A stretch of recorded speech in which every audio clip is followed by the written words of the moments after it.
Hello दोस्तों, अगर आप कर रहे हैं पैट की तैयारी तो यह है आपके लिए सबसे उचित प्लेटफॉर्म। मैं हूं रिंकेशन, तो स्वागत करता हूं आपके अपने चैनल नौकरी प्लस क्लासेस पर। आज हम पढ़ेंगे टॉपिक नंबर 3, बौद्ध धर्म। इससे पहले हम 2 टॉपिक और कर चुके हैं। अगर जिस किसी ने ना वो वीडियो ना देखी हो वो प्लीज़ जाकर देख ले, ठीक है। तो बौद्ध धर्म पढ़ते हैं। बौद्ध धर्म के संस्थापक कौन थे? सिद्धार्थ थे, और जिन्हें गौतम के नाम से जाना जाता है। तो गौतम बुद्ध के बचपन का नाम क्या था? सिद्धार्थ ही था।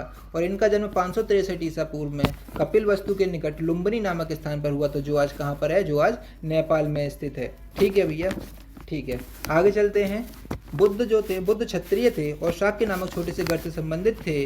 और इस शाक्य नामक छोटे से गढ़ के राजा के यहाँ इनका जन्म हुआ था, जिनका नाम शुद्धोधन था। यानी अर्थात इनके पिता का नाम क्या हुआ? शुद्धोधन था। और इनकी माता कौशल वंश की राजकुमारी थी, और इनकी माता का नाम माया देवी था। और जब इनका जन्म हुआ था तो इसके 7 दिन बाद इनकी माता का निधन हो गया था। और इनका पालन पोषण किसने किया था? प्रजापति गौतमी ने इनका पालन पोषण किया था। किसने किया था? प्रजापति गौतमी ने इनका पालन पोषण किया था। इनकी सौतेली माँ थी प्रजापति गौतमी, जो कि माया देवी की सगी बहन थी। ठीक है, आगे चलते हैं। सिद्धार्थ का विवाह 16 साल की उम्र में सिद्धार्थ का विवाह कर दिया गया था। यशोधरा से इनका विवाह हुआ था, जो कि एक राजकुमारी थी। और इनका एक पुत्र था जिसका नाम राहुल था। ठीक, आगे चलें, समझ आ रहा हो? ठीक है, तो आगे चलते हैं।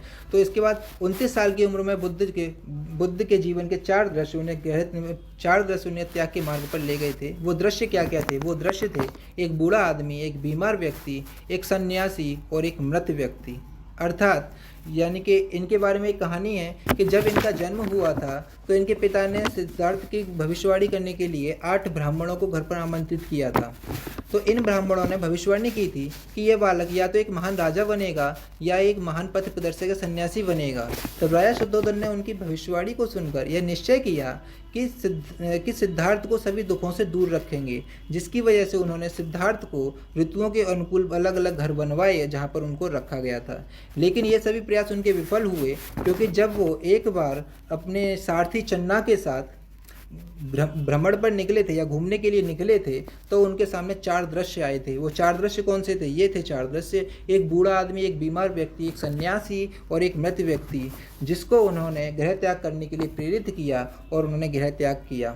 तो इनके सारथी का नाम चन्ना था। इनके सारथी का नाम क्या था? चन्ना था। और ये भी कहा जाता है कि इनका हृदय करुणा और दया से भरपूर था। इनका हृदय कह सकते हैं करुणा और दया से का स्रोत था, करुणा और दया का स्रोत था।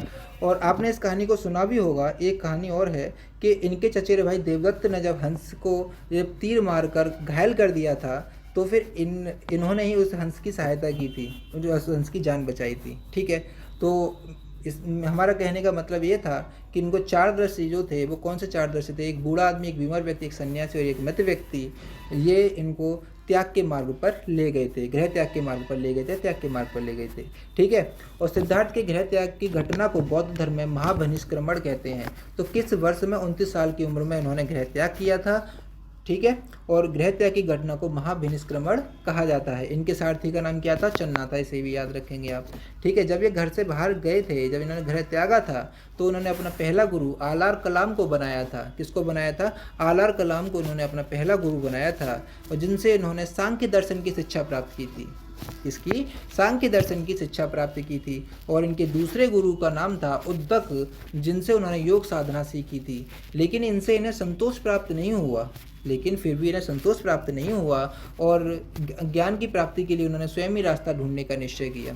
इसके लिए उन्होंने बोध गया बिहार, ये बिहार है, ठीक है भैया, बिहार लिख रहा है ये। तो इसके लिए उन्होंने बोध गया बिहार में निरंजना फाल्गु नदी के तट पर इन्होंने पीपल के वृक्ष के नीचे कई वर्षों तक कठिन तपस्या की। लगभग कहा जाता है 6 वर्षों तक उन्होंने कठिन तपस्या की। कितने वर्षों तक? 6 वर्षों तक उन्होंने कठिन तपस्या की थी।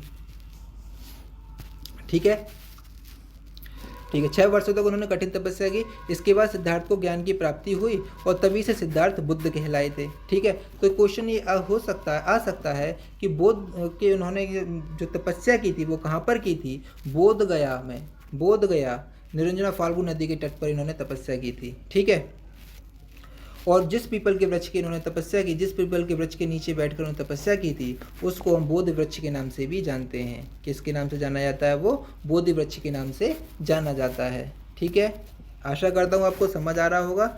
ठीक है, आगे चलते हैं। तो ये हमने लिखा है, जिस पीपल के वृक्ष के नीचे उन्होंने तपस्या की थी, उन्हें बोध मिला था, उन्हें ज्ञान मिला था, उसे बोधि वृक्ष कहते हैं। तो गौतम बुद्ध को वैशाखी पूर्णिमा की रात्रि को ज्ञान की प्राप्ति हुई थी। कब हुई थी? वैशाखी पूर्णिमा की रात्रि को ज्ञान की प्राप्ति हुई थी। जब इन्हें ज्ञान की प्राप्ति हुई, ज्ञान की प्राप्ति कहाँ हुई? बोध गया बिहार में, ठीक है, पीपल के पेड़ के नीचे हुई थी, ठीक है। जब इन्हें ज्ञान की प्राप्ति हुई थी तब ये पहला उपदेश देने के लिए सारनाथ में चले गए थे। वाराणसी के निकट स्थित है, जो कि वाराणसी के निकट स्थित है। तो वाराणसी के निकट से सारनाथ में गए और उन्होंने अपना पहला उपदेश दिया था। और इसी उपदेश को, इसी चीज़ को यहाँ पे धर्मचक्र प्रवर्तन कहा जाता है। क्या कहा जाता है? धर्मचक्र प्रवर्तन कहा जाता है। आगे चलते हैं। तो बुद्ध ने अपना पहला धर्मोपदेश अपने साथी को, साधुओं को दिया था, जिससे उन्होंने 4 आर्य सत्य के बारे में बताया था। जिसमें उन्होंने कहा था कि 4 आर्य सत्य क्या थे उनके? दुख है तो दुख का कारण है, और दुख का कारण है तो दुख का निरोध भी है, और दुख निरोध का एक मार्ग भी है, ठीक है। दुख निरोध के मार्ग के लिए ही उन्होंने अष्टांगिक मार्ग बताया था। तो अष्टांगिक मार्ग क्या क्या थे? वो अष्टांगिक मार्ग थे जैसे सम्यक दृष्टि, सम्यक संकल्प, सम्यक वाणी, सम्यक कर्मांत, सम्यक आजीव, सम्यक व्यायाम, सम्यक स्मृति और सम्यक समाधि। इनके अष्टांगिक मार्ग हैं, ठीक है। तो ये कौन कौन से? फिर से बता रहा हूँ।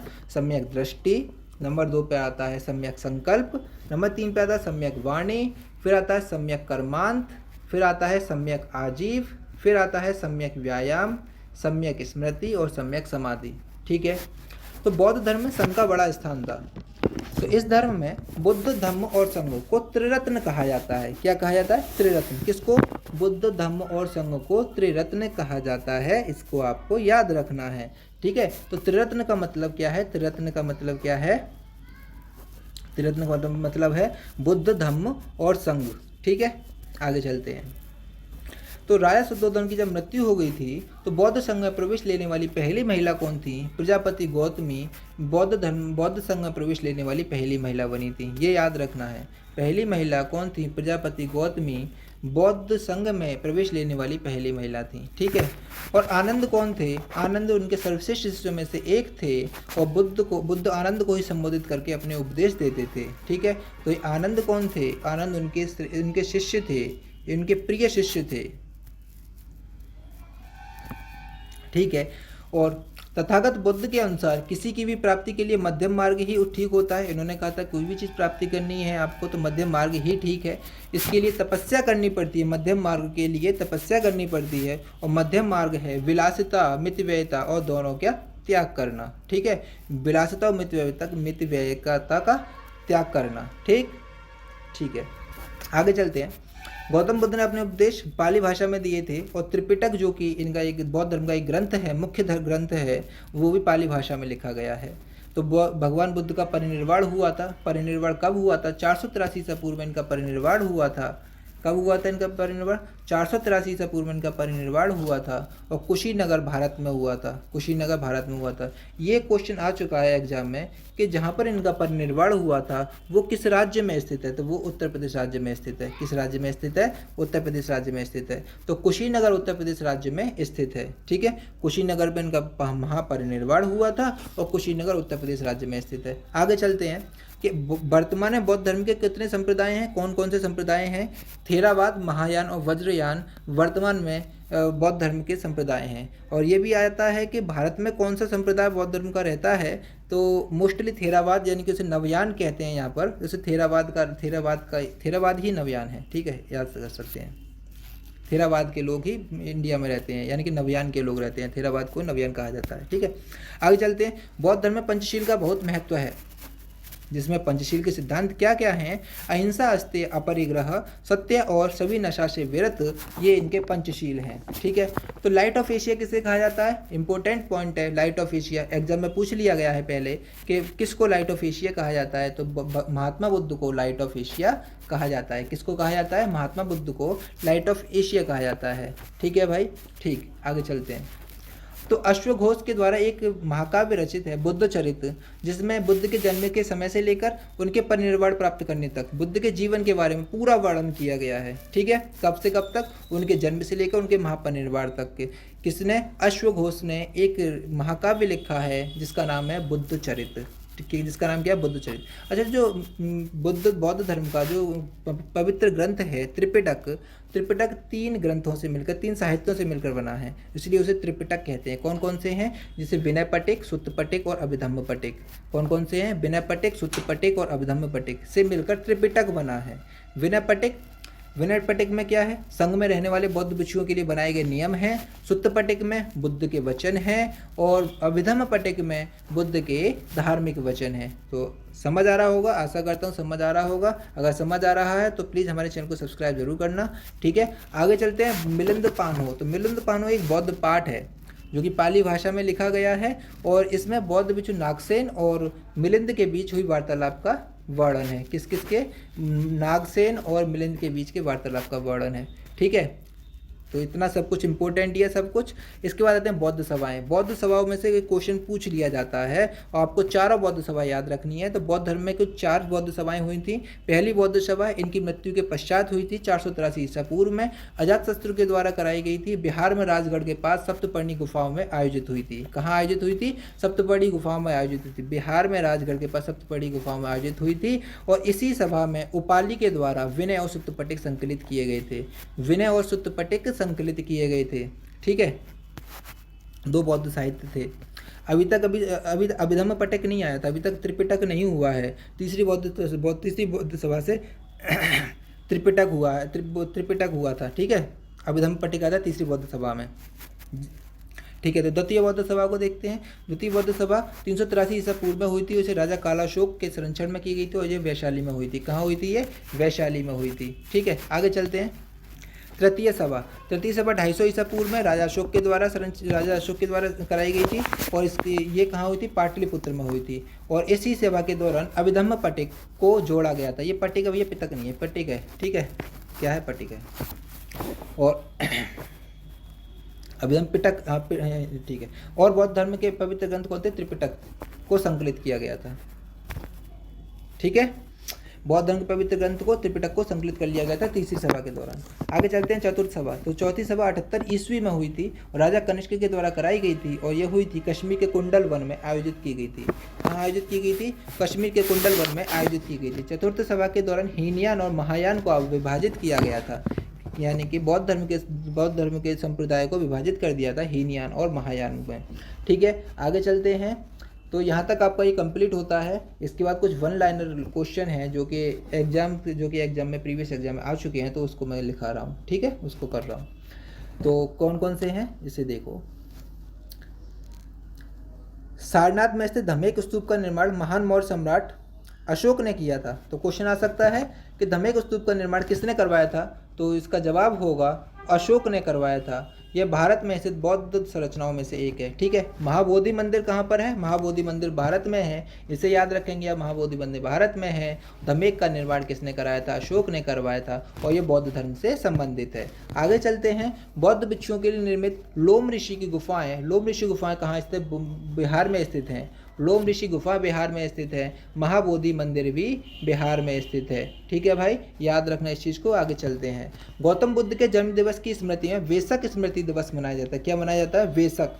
तो वेसक स्मृति दिवस किसके जन्म दिवस में मनाया जाता है? गौतम बुद्ध के जन्म दिवस की स्मृति में मनाया जाता है वेसक स्मृति दिवस, ठीक है। आशा करता हूँ आपको सेशन अच्छा लग रहा होगा। आगे चलते हैं। बौद्ध गुफाओं में सबसे अच्छी सुरक्षित गुफा कौन सी है? कार्ले है, जो कहाँ है? महाराष्ट्र में है। जो कहाँ पर है? महाराष्ट्र में स्थित है। और एक विक्रमशिला विहार है जिसके संस्थापक कौन है? धर्मपाल विक्रमशिला विहार के संस्थापक हैं, ठीक है। तो विक्रमशिला विहार के संस्थापक कौन है? धर्मपाल विक्रमशिला विहार के संस्थापक हैं, ठीक। आगे चलते हैं। अशोक के भाब्रू अवलेख में बौद्ध ग्रंथों का उल्लेख किया जाता है। किसमें? भाब्रू अवलेख में। भाब्रू अवलेख में बौद्ध ग्रंथों का उल्लेख मिलता है, ठीक है। आगे चलते हैं। विख्यात बोरबुदुर मंदिर है जो कहाँ पर स्थित है? इंडोनेशिया में स्थित है। क्वेश्चन आ सकता है एग्जाम में, इसे याद रखेंगे।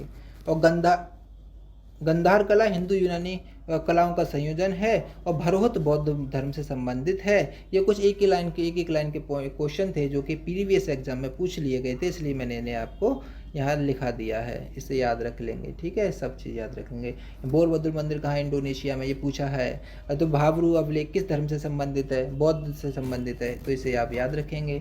ठीक है, विक्रमशिला विहार के संस्थापक कौन है? धर्मपाल विक्रमशिला विहार के संस्थापक हैं, तो ये सब कुछ याद रखना। तो आज के लिए बस इतना ही। ये आपका बौद्ध धर्म बिल्कुल ख़त्म हो जाता है। इसके बाद हम नेक्स्ट पढ़ेंगे, जैन धर्म को पढ़ेंगे। तो तब तक के लिए टेक केयर, बाय बाय। और प्लीज़ हमारे चैनल को सब्सक्राइब ज़रूर करें।